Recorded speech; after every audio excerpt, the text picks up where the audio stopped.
우리의 목표는 당신이 세계 최고가 되도록 도와주려는 것이 아니다. 사실 그런 목표는 오히려 역효과를 낼 때가 많다. 우리의 목표는 세계 최고가 아닌 최고의 당신이 되도록 돕는 것이다. 최고의 당신이 되는 방법을 알고 싶다면 끝까지 들어보세요. 안녕하세요. 마인드 스위치입니다. 금일은 다크 호스라는 책을 가지고 이야기를 나눠보도록 하겠습니다. 이 책의 저자는 평균의 종말이라는 베스트셀러의 저자고요. 평균의 종말이라는 건 결국에는 이 평균, 우리가 생각하는 평균적인 삶, 남들이 말하는 표준적인 그런 성공의 시대가 이제 끝났다라고 말하는 것일 수 있습니다. 우리의 산업화 시대에서는 언제나 똑같은 공부를 하고 똑같은 학위를 취득해서 대기업에 들어가고 거기에서 위쪽으로 올라갈수록 지위가 높아질수록 성공이라고 불렀습니다. 그런 삶은 언제나 미래에 대한 희망이나 아니면 기대를 갖게 만들고 명확한 길을 보여줍니다. 하지만 그런 시대가 이제 바뀌고 있다는 거죠. 현재는 아마존이나 넷플릭스 같이 모든 것들이 다 개개인에게 맞는 시대로 가고 있습니다. 유튜브도 마찬가지죠. 유튜브에서는 누구나 각자의 취향에 맞게 선택해서 컨텐츠를 볼 수가 있습니다. 우리가 지금 살아가는 시대는 결국에는 개인화된 세계를 살아가고 있다는 거죠. 이런 개인화된 시대에서 예전처럼 똑같이 표준화된 생각과 표준화된 성공 모델을 쫓아간다면 과연 어떻게 될 것인가 하는 거죠. 이 저자는 그 해결책, 그 새로운 길을 이 다크호스라는 명명으로 알려주고 있습니다. 다크호스라는 이 말은 1831년 소설 이 젊은 공작이라는 책에서 나온 내용인데요. 이 소설에서 주인공이 경마에서 돈을 걸었다가 전혀 예상도 못했던 다크호스라는 이 말이 우승하는 바람에 큰 돈을 잃는 대목이 나옵니다. 이 소설이 유행하면서 이 다크호스라는 이름 자체도 유명해지게 됐는데요. 결국에는 이 뜻은 주목받지 못했던 승자와는 거리가 멀었던 이 뜻밖의 승자를 지칭하는 게 다크호스라고 되었습니다. 우리가 세계에서 결국에는 다크호스라는 거는 우리가 뜻밖의 생각하지 못했던 사람들이 이제 성공하는 모습들을 보면 그들을 다크호스라고 이제 부르는 거죠. 이 책에서는. 아까도 말씀드렸다시피 지금은 이제 신기술의 시대로 접어들고 있습니다. 그러면서 개인화가 빠르게 일어나고 있다는 거죠. 개인화라는 건 결국에는 개개인에게 맞는 것들이 중요해졌다라는 겁니다. 각자의 취향이 그만큼 이 시대에서는 중요한 요소이고 그 취향을 맞췄을 때 어떤 산업이나 그리고 회사들도 흥할 수가 있습니다. 그래서 이 개개인성을 중요하게 생각하는 시대가 되었다고 보고 있고요.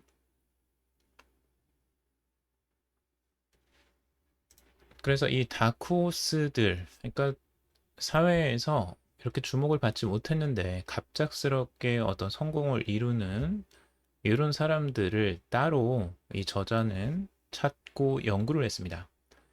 그들이 어떻게 해서 성공을 했는지 이 공통점을 찾으려고 노력을 했는데 생각보다 공통적인 부분이 발견이 되기가 어려웠습니다. 어떤 똑같은 공통적으로 이 사람이 이런 환경에서 자랐기 때문에 아니면 이런 공부를 했기 때문에 성공을 했다라는 이런 공통점이 없는 겁니다. 예를 들어서 성격도 이 대범한 사람이 있고 소심한 사람이 있는데 둘 다 다크호스라는 거예요. 그 다크호스가 꼭 뭐 대범한 사람만이 다크호스가 되는 게 아니라는 거죠. 어떤 한 가지의 성격이 그걸 말하는 것도 아니라는 겁니다. 그래서 그럼 무엇이 공통적인 게 있는가? 다크호스들의 도대체 공통적인 게 무엇인가를 찾아보니까 그 한 가지가 이 충족감이라는 겁니다. 이 충족감을 느끼면서 삶을 살아간다라고 하는 건데요.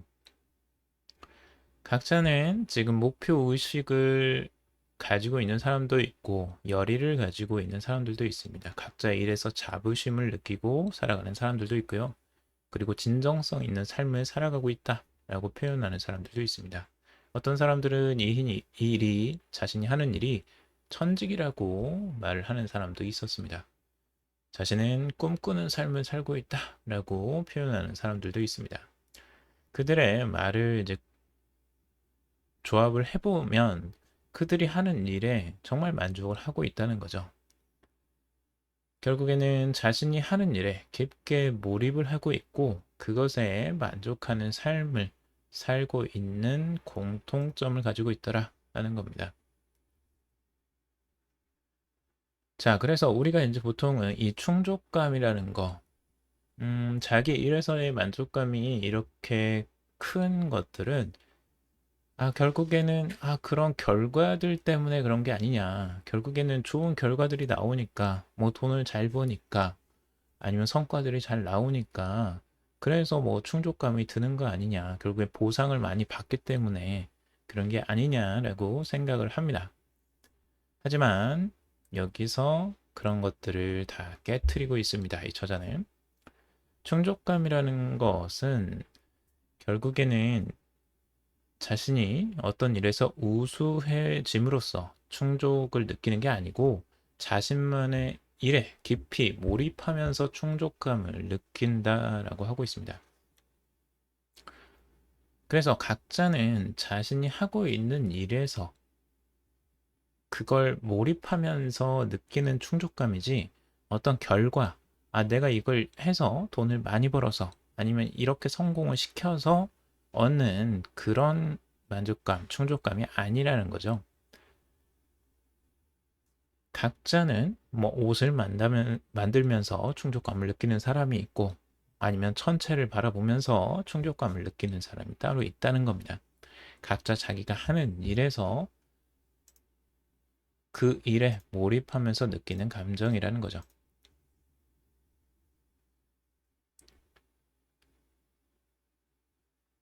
저자는 결국에는 우리에게 이 당신이 세계 최고가 되도록 도와주려는 것이 아니다라고 이야기를 하고 있습니다. 그런 목표는 오히려 역효과를 낸다고 말하고 있는데요. 결국에 이 저자의 목표는 세계 최고가 아닌 최고의 당신이 되는 걸 돕는 것이다 라고 하고 있습니다. 이게 의미가 완전히 다른데요. 세계 최고라는 건 내가 어떤 한 분야에 1등이 되는 것들을 말하는 겁니다. 근데 사회적인 통념상 어떤 표준화된 이미 정착된 곳에서 자기가 거기에서 1등이 되려고 하는 것과 똑같은 거예요. 예를 들어서 어떤 올림픽 경기나 아니면 어떤 회사에서 임원이나 사장으로 올라가려고 하는 그런 거랑 똑같은 거죠. 하지만 여기에서 최고의 당신이라고 하는 거는 자기 자신만의 색깔과 자기만의 방향성을 찾고 그 안에서 자신의 능력을 최대한 발휘하는 그 모습을 말하는 겁니다. 이게 완전히 방향성부터 다른 거죠. 예를 들어 이 코린이라는 사람이 있습니다. 이 사람은 원래 정계 활동을 주요적으로 하던 사람이었는데요. 2010년 말에 정식으로 정계 활동을 접고 어번 심플리시티라는 회사를 개업을 합니다. 이 사람은 카페에 앉아가지고 자신이 무엇을 원하는지를 생각하고 결국에는 정리 전문가가 되어야겠다고 생각을 합니다. 그리고 카페에서 조용히 4쪽짜리 세부 계획 리스트를 작성하고 사업을 시작을 하게 됩니다. 자신의 거처인 맨하튼의 이 작은 아파트를 사무실로 삼아서 사람들이 편안한 삶을 살 수 있도록 돕는 활동에 전념을 하게 됩니다. 사업 초반부터 현재까지 고객의 대부분은 여성이라고 하고요. 어떤 사람들의 사무실의 능률성을 올려주거나 이 전문 직종에 종사하는 사람들도 고객에 있다고 합니다. 그들이 어떻게 해서 직장에서 아니면 집에서 이제 결혼 생활을 하면서 모든 것들이 이 정리가 필요한 거죠. 근데 그런 정리를 도와주는 역할을 이 코린이라는 사람이 직접 컨설팅을 해주는 겁니다. 자신의 생활 리듬 유지에 유용한 일정 체계를 새로 짜주면서 과중하고 스트레스 많은 일상생활을 마음 편하게 다루기 쉽게 바꾸도록 돕는 역할을 하고 있는 거죠. 사실 이런 역할들은 과거에는 전혀 없었던 새로운 역할들이죠. 그런데 이 코린이라는 사람은 자신만이 열정을 발휘하고 싶은 부분이 정리라는 걸 알게 됐고 거기에 집중해서 자기만의 사업을 이끌고 나가고 있는 겁니다. 이 사람이 엄청난 스티브 잡스 같은 어마어마한 사업을 하는 건 아닙니다. 하지만 자기만의 색깔, 자기만이 하고 싶어하는 관심 있는 분야에서 정말 즐겁고 열정적으로 몰입하면서 일을 하고 있다는 거죠.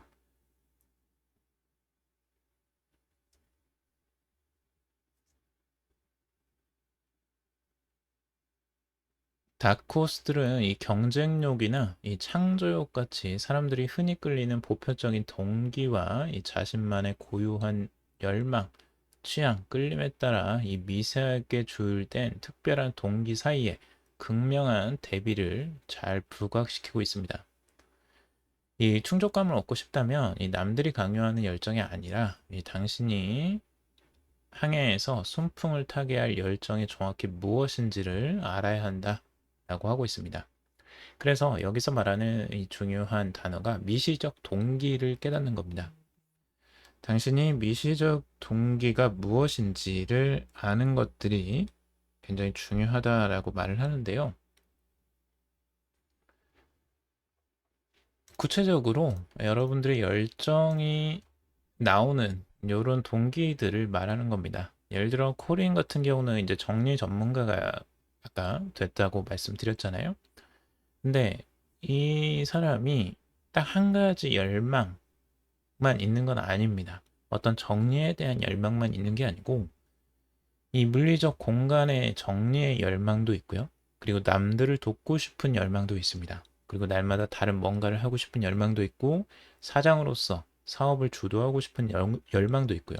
그리고 사업을 성장시키고 변화시킬 수 있는 이런 열망들도 가지고 있다는 거죠. 이런 다양한 미시적 동기들을 어우르면서 여기서 시너지 효과를 발휘하는 거죠. 결국엔 여기에 이런 것들이 조화를 이루면서 열정에 불을 붙인다라고 하고 있습니다. 다양한 미시적 동기들을 파악하고 그것들을 어떻게 조합하느냐가 여기에서는 관건이 되겠죠. 자, 그리고 우리가 어떤 성공을 하는데 어떤 길을 가는데 그 일을 하지 않고 누군가의 도움을 계속 기다리는 경우가 있는데요. 여기 책에서 다크호스 책에서는 이 음악계에서 성공하는 일은 고속도로 갓길에서 엄지손가락을 내밀고 서서 누군가 차를 태워주길 마냥 기다리는 것과 같다라고 이야기를 했다고 해요. 하지만 진짜 직접 음악계를 접해보면 그렇지 않다라고 이야기를 합니다. 가만히 엄지손가락만 내밀면서 차가 오기를 기다리고 있는 게 아니고 걸어갔다라는 거예요. 그러니까 직접 내가 목적지를 가고 있는데 히치하이킹을 하려고 계속 기다리고만 있는 게 아니고 내가 목적지를 계속 걸어가고 있는 거죠. 걸어가다가 보면 사람들이 와서 그 걸어가는 모습을 보면서 거기에서 차를 태워주고 싶어 하는 마음이 든다는 거예요. 이게 저는 되게 중요하다고 보여지거든요. 그러니까 내가 아무것도 하지 않으면서 누군가의 도움만을 계속 바라고 있으면 실제 아무도 도와주지가 않습니다. 관심도 없거든요. 그런 사람에게는. 근데 내가 어떤 일을 목표로 하고 그 일을 정말 이루기 위해서 부단히 노력하고 있으면 사람들이 그 열정을 보고 다가옵니다. 그리고 그 열정을 감탄하게 되죠. 그리고 나중에는 거기에 대한 도움의 손길이 오기도 합니다. 그런데 목적 자체가 내가 그 도움의 손길을 얻기 위해서가 아니고 실제 그 길을 걷고 있는 게 중요한 거죠. 그래서 내가 그 걷는 과정 자체를 중요하게 생각하고 거기에 몰입하다 보면 결국에는 히치하이킹을 해줄 수 있는 그런 차가 올 수도 있다라고 하는 거죠. 그래서 지속적으로 이 충족감을 얻는 그런 활동들을 하기 위해서 자신이 성장하고 발전하는 그 과정들을 멈추지 말아야 된다고 저자는 말하고 있습니다. 발전하는 노력을 만약 그만두게 되면 결국엔 충족감은 이 꽃을 피우기도 전에 시들어 버린다라고 하고 있습니다. 종착지가 어디에 있다라고 보지 말고 계속 가라는 거죠. 계속 발전하고 성장을 멈추지 말라고 이야기를 하고 있습니다. 그래서 저자가 끝으로 가장 이제 정리를 한 가지로 하는데요. 결국엔 이 충족감이라는 것들, 이 다크호스형 사고방식에서 이 잠재력을 최대한 끌어내는 방법을 하나로 정리를 합니다. 그게 뭐냐면 가장 관심이 있는 일을 더 잘하면 된다는 거죠. 너무 심플하고 되게 단순해 보이죠? 너무 관심 있는 거, 가장 관심 있는 일을 더 잘하면 된다는 겁니다. 결국에는 자신이 관심 있는 일을 선택을 먼저 해야 됩니다. 가장 관심 있는 걸 모른다면 찾아야죠. 그 과정에 시간이 걸리더라도 그게 꼭 필요합니다. 그래야지만 내가 열정을 쏟을 힘들이 나오고요. 그리고 그걸 발견했다고 하더라도 거기서 끝내는 게 아니고 그것들을 더 잘하기 위해서 지속적으로 거기에 매진을 하는 거죠. 자기가 관심 있는 그 일에 능력을, 우수성을 올리는 겁니다. 이것들을 올려서 이 충족감과 우수성이 이 긴밀히 엮여지면서 결국에는 우리가 이 잠재력을 최대한 끌어낼 수가 있다는 거죠. 결국엔 우리가 충족감을 얻고 그리고 열정을 발휘해서 우수성을 끌어올린다면 결국엔 여러분들이 더욱더 성장하고 발전하는 그리고 만족스러운 삶으로 나아갈 수 있을 겁니다. 자, 오늘은 여기까지 정리를 해봤습니다. 여러분들 도움이 되셨길 바라고요. 도움이 되셨다면 좋아요, 구독, 댓글 달아주시면 감사하겠습니다. 여러분들은 무조건 사랑받는 존재입니다. 감사합니다.